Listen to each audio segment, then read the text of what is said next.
কিছু মানুষের কারাগারে যাওয়ার কারণ কি?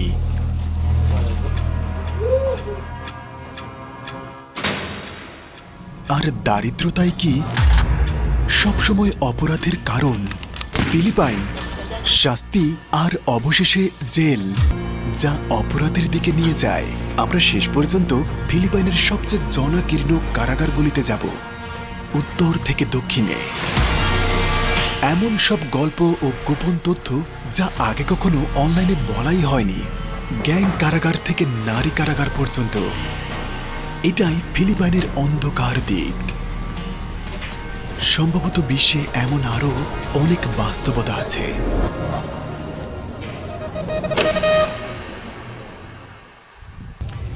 আর এখান থেকেই অপরাধের সূত্রপাত শুরু। চরম দরিদ্রতা অপরাধ আর কারাবাসের দিকে ঠেলে দিতে পারে। আমি একজন ফিলিপিনো নাগরিক, আর ফিলিপিনো ড্রাইভিং লাইসেন্সও আছে। পাসপোর্ট পাওয়ার জন্য এখানে 5-10 বছর কাটায়নি, মাত্র 1.5 ঘন্টা। কিভাবে? অপরাধ। পুলিশ অন্তত 40 জনকে গ্রেপ্তার করেছে মেনিলার র্যাকেটে, যারা জাল নথি তৈরিতে জড়িত। আমরা ফিলিপাইনের কোনো এক গলিতে আছি। এখানে জাল নথিপত্রের একটি বাজার আছে। ড্রাইভিং লাইসেন্স, পিএইচডি বা আপনার কল্পনায় আসা যে কোনো নথি। ড্রাইভিং লাইসেন্স, পাসপোর্ট দুটোই। আচ্ছা, ওর সাথে যান। আমরা এখন এগুলো বানাবো। নিজেকে মৃত প্রমাণের জন্য মৃত্যুর সনদও পাবেন। আবার নতুন জাল আইডি কার্ড। এটি ভালো মানের, একদম আসল। আপলোড হবে না। ওকে, আপলোড হবে না। কোরিয়া ও তাইওয়ানের মতো পূর্ব এশীয় দেশগুলো থেকে বহু মানুষ এখানে স্থায়ী হয়েছে। অনেকেই পলাতক আসামি বা আইনের চোখে অপরাধী, কারণ এখানে তারা জাল নথিপত্রের মাধ্যমে পরিচয় বদলাতে পারে। তারা আত্মগোপনে নতুন জীবন শুরু করে। ভাই, আমি কি ফিলিপিনো পাসপোর্ট কিনতে পারি? হ্যাঁ হ্যাঁ। সত্যি? হ্যাঁ, ঠিকানা। ঠিকানা? আমার পরিচয় একদম বদলে ফেলবে। এটা ফিল্মের জন্য তাকে অনেক টাকা দিতে হয়েছে। ভাই ঠিক আছেন? হ্যাঁ হ্যাঁ, এটা। ভাই, আমি কি 5 বছর বয়স কমাতে পারি? Okay lang, okay. দেখুন কিভাবে পাসপোর্টের ছবি তুলছে। Teka lang. Sige, dapat. Dadalhin ko nga doon. Promise. মনে হচ্ছে মরা মানুষ। সুন্দর হয়েছে। এআই। আচ্ছা, আমি সিঙ্গেল। উনি কি ম্যানেজার? না না, সে ম্যানেজার না। 1 ঘন্টা অপেক্ষা করব। মাত্র 1 ঘন্টায় আপনি ইচ্ছে মতো নথি জাল করতে পারেন, অস্তিত্বই মুছে ফেলতে পারেন। এর দাম 7,500 পেসো। আমি তাকে পাসপোর্টের জন্য $150 দেব। সব ধরনের সনদপত্র। ডাক্তারও হতে পারবো। হ্যাঁ।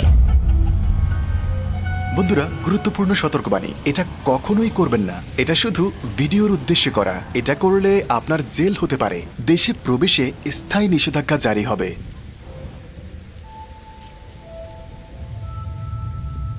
এরপর আমরা সেবুর দিকে রওনা হলাম। ম্যানিলার পর ফিলিপাইনের 3য় বৃহত্তম শহর। গ্রাম বনাঞ্চলের মধ্য দিয়ে কয়েক ঘন্টা গাড়ি চালিয়েছি অবৈধ বন্দুক প্রস্তুতকারকদের কাছে পৌঁছাতে।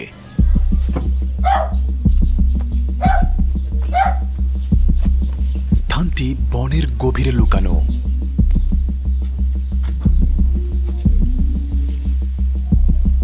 এই ব্যক্তি মাত্র 12 বছর বয়সে অস্ত্র তৈরি করা শুরু করে। এমন না যে সে বন্দুক ভালোবাসতো, বরং দারিদ্রতা তার শৈশবের চেয়েও কঠিন ছিল।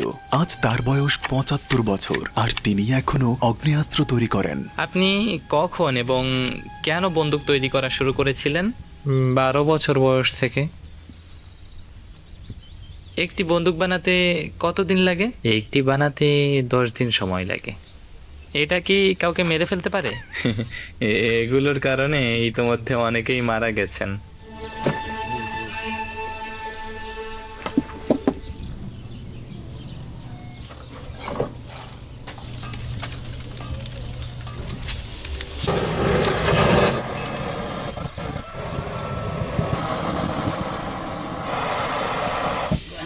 Hinay na kayo, may product.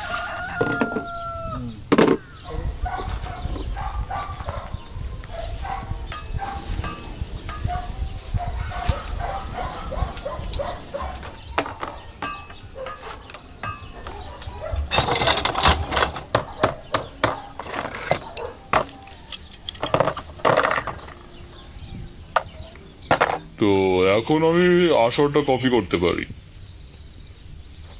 ওগুলো সহ আপনি ধরা পড়লে কি হবে?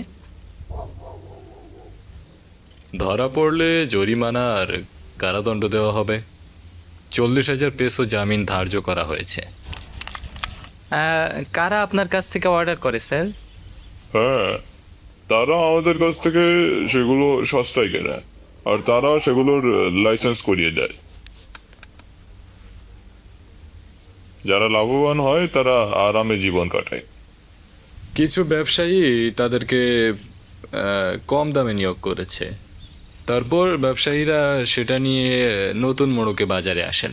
ব্যবসায়ীরা কি এটি আইনসম্মতভাবে বিক্রি করছে? এখনো অবৈধ। এখনো অবৈধ। এটা অবৈধ কেন? কারণটা হলো যে কোনো প্রকৃত লাইসেন্স নেই। ব্যাপারটা হলো যে যাতে তারা কোনোভাবে ধরা না পড়ে যায়, আর সেজন্যই তাদের যোগাযোগ আছে।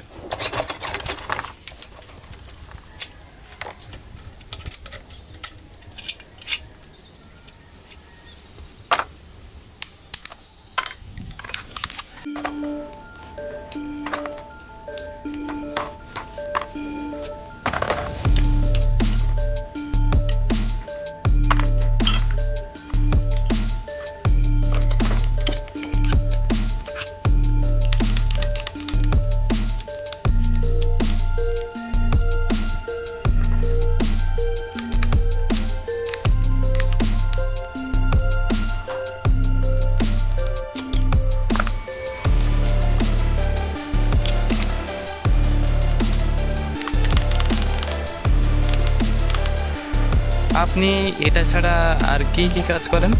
শুধু এটাই আমি কনস্ট্রাকশনে কাজ করতে চাই। সে কবে থেকে এটা করছে?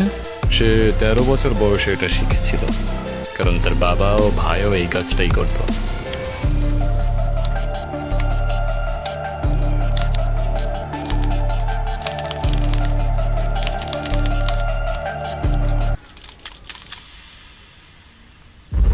আর এখন আমরা কারাগারগুলো দেখতে যাব।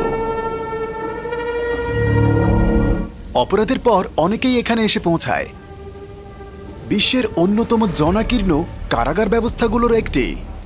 পরবর্তী পর্বে আপনি পৃথিবীর সবচেয়ে কঠোর আর জনাকীর্ণ কিছু কারাগার দেখতে পাবেন। তাই চ্যানেলটি সাবস্ক্রাইব আর ভিডিওটি লাইক করুন। পরবর্তী পর্বের অপেক্ষায় থাকুন। আমার বিরুদ্ধে মানব পাচারের অভিযোগ আছে। আমার 2 সন্তানকে মিস করি। মাদক। ধর্ষণ